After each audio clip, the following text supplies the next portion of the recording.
lubricant and transmission fluid. That'll be for the rear. Front differential is the drive demand fluid. And then we'll do the oil change kit. So 6 mil for the oil pan drain, and the T40 will get all of the plastic parts removed. Remove these 4, slide this guy out. Luckily, the way I designed this, I'm still able to do that.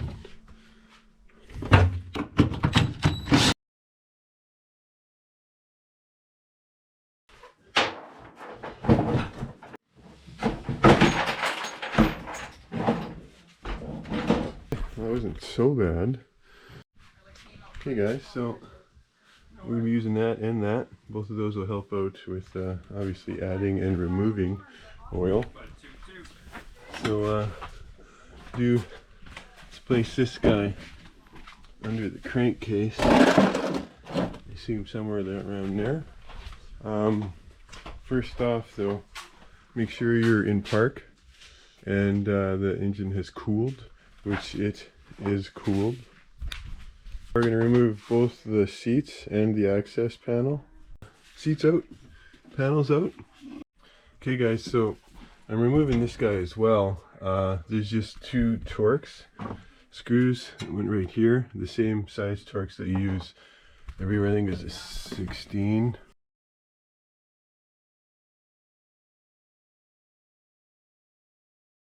Okay, so I removed this shroud, well, as best I could. Like honestly, I just kind of pushed it out of the way. It's not easy to get out. So, but it does give me a little better access to this guy. I should probably clean this up pretty good so that when you go to take this thing off, don't get any of that dust in there. We're under the razor, kind of directly under this hose. Make sure that's tight on there. There we go.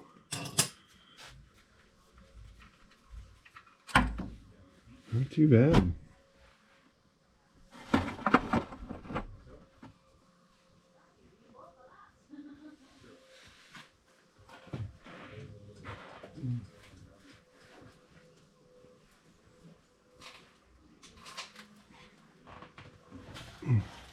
It's nice and clean. That's real clean oil.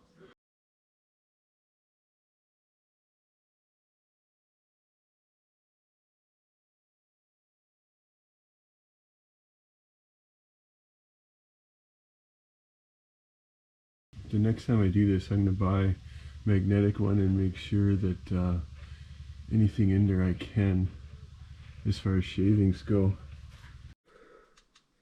Okay, so I don't have a oil filter wrench small enough, so putting a pipe or hose clamp on, it seems like it might work. Give you something to actually grab onto.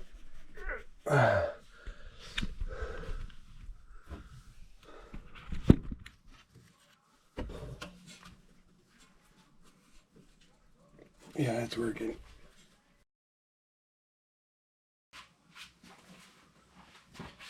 Catch any of the oil. So let's put a rag under here. There we go. I'll clean this out real nice. And I'm happy with that.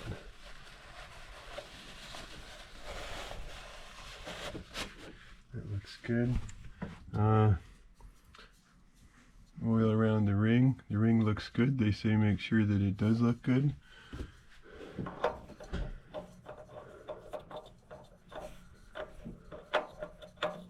Sure is a lot of threads to get this guy in there. I'm going to probably remove this now that it's nice and clean.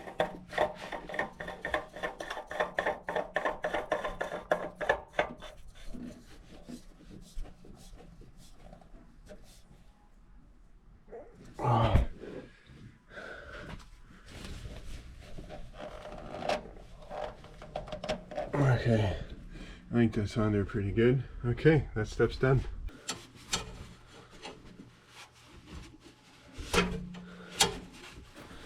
Clean this up a little bit better though.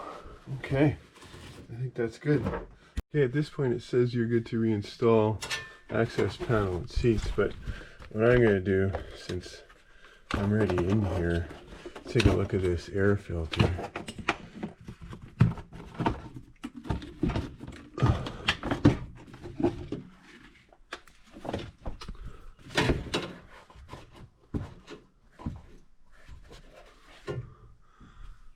It's not too bad in there. This thing doesn't look terrible either. I think what they say is if you can see through it, you can see light.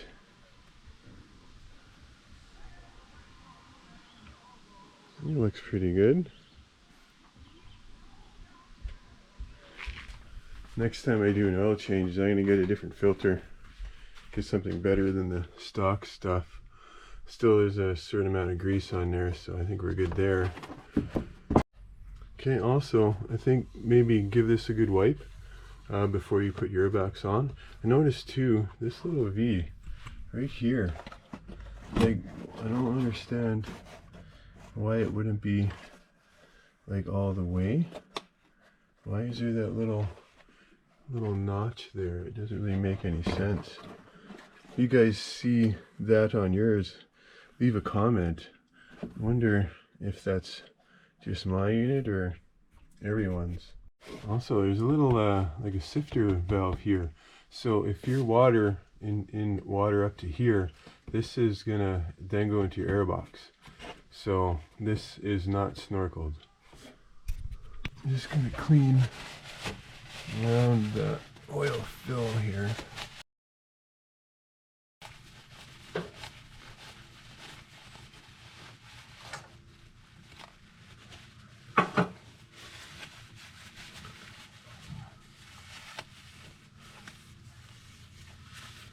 Looks clean.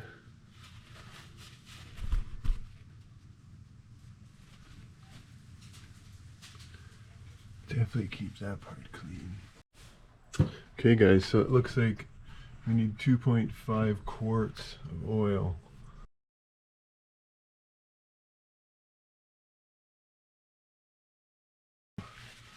She's all put in, got the 2.5 quarts as asked for.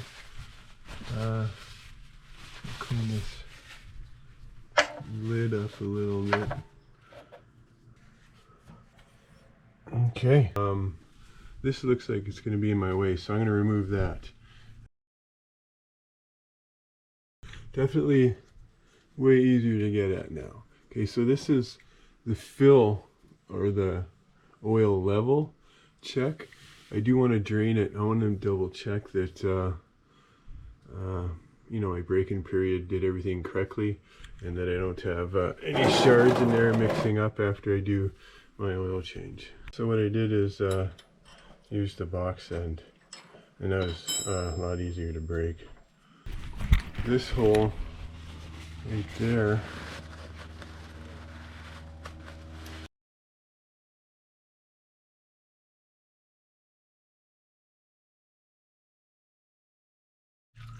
okay guys, so look at all that. You see that? That's quite a bit. Hopefully that's normal.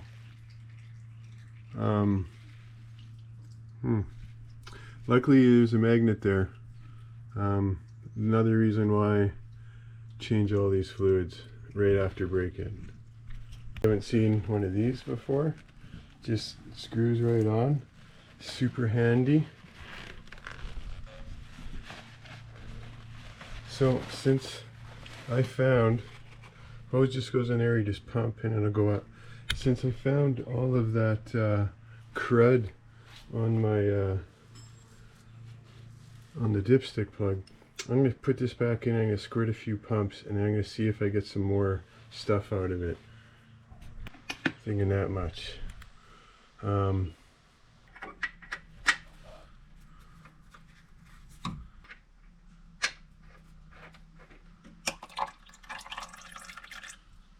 looks pretty clean.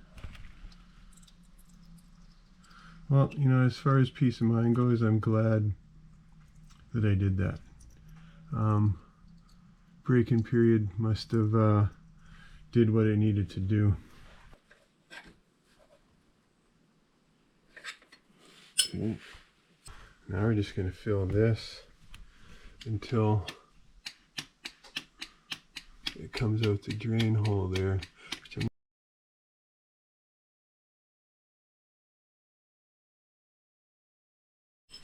Okay guys, so I don't have like a torque thing, so I just went, you know, tightened it up and just went a little bit more with the wrench.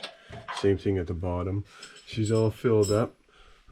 Super happy, I guess, with it not pooping out any extra little shards from the differential or the transmission. So now I'm just gonna put a little bit of Loctite back into these holes and put my receiver back on, and then we'll get to the front diff and then maybe check the rad fluid. Aside from that, I think we're pretty much finished. One other thing, if you're using this pump, you'll want to do is have like an extra one of these that's about half full, because this thing doesn't get all the way to the bottom. You can squeeze it and it will help like get enough out. But I find that as long as you have 2.5 of these, that you'll get a full 2 into your machine, and that's what you need. So this is the plug that we need to clean around, which it looks actually really clean. That's the gonna be fill plug, and then at the bottom be right here. It also looks quite clean. So I assume this is an 8 mil. Break this guy.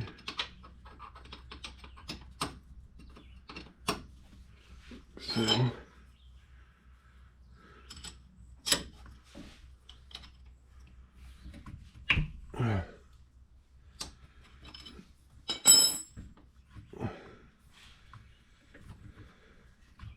I assume this one won't have the magnet on it either, probably just the bottom one. Yeah. Looks like it was over full a little bit, being that it's draining already. A little bit, hey? Okay, well that guy's nice and clean. Let's see what this guy has to say.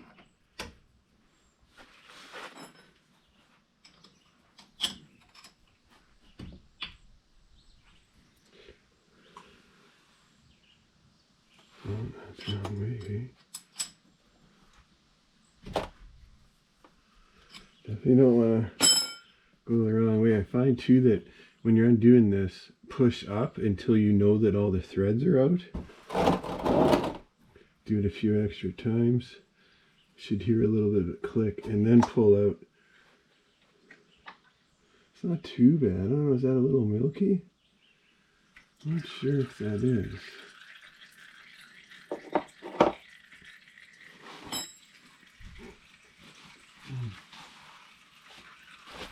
Okay, so that's what that guy looks like. He's way better than the back was. It's definitely a little bit gray. It's almost like maybe I did get a little water in there. I'm thinking that I did. Yeah, it shouldn't be gray at all. So what I'm gonna do, I think I'm gonna put some wuzzles on. I'm gonna look into that, see if I can put a wuzzle on it.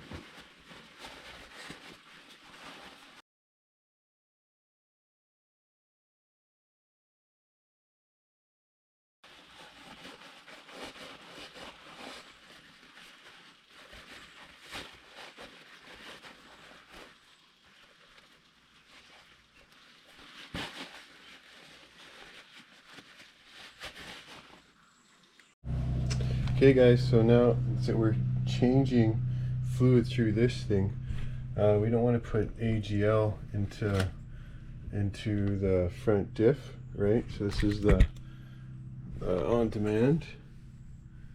So we're just going to put a couple of pumps just so that I make sure we don't get,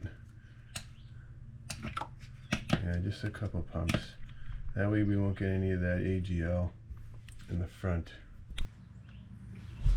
And that goes into the fill hole. And now we're just going to fill this guy until we see a little bit of oil come out the fill hole.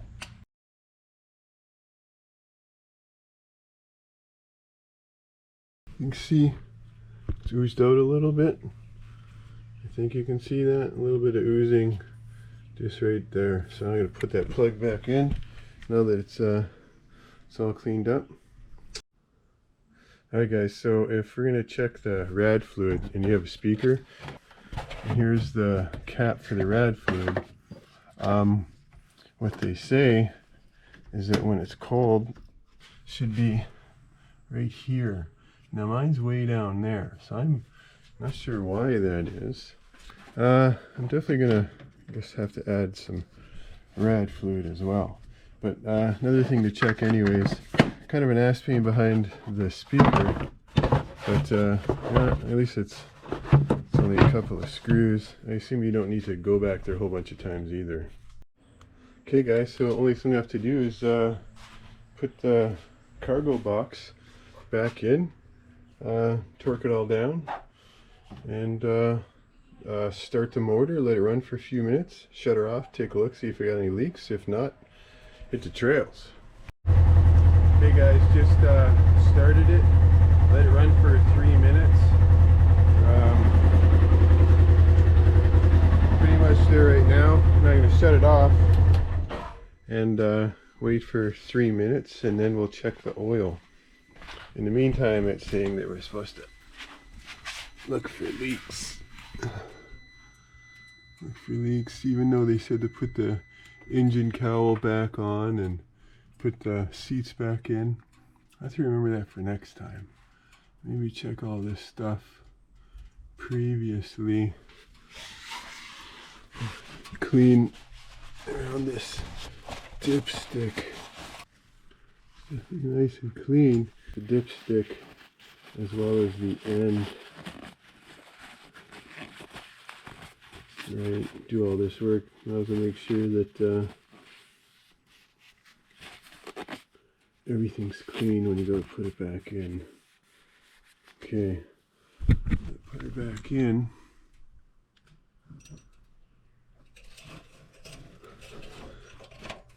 Shut it.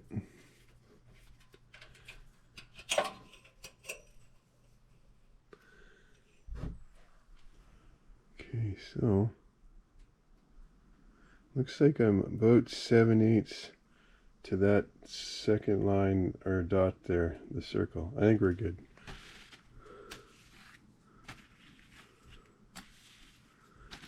Make sure when you're coming back in here that you don't hit anything. It's kind of an awkward spot. Lock her in. That's the oil change right there.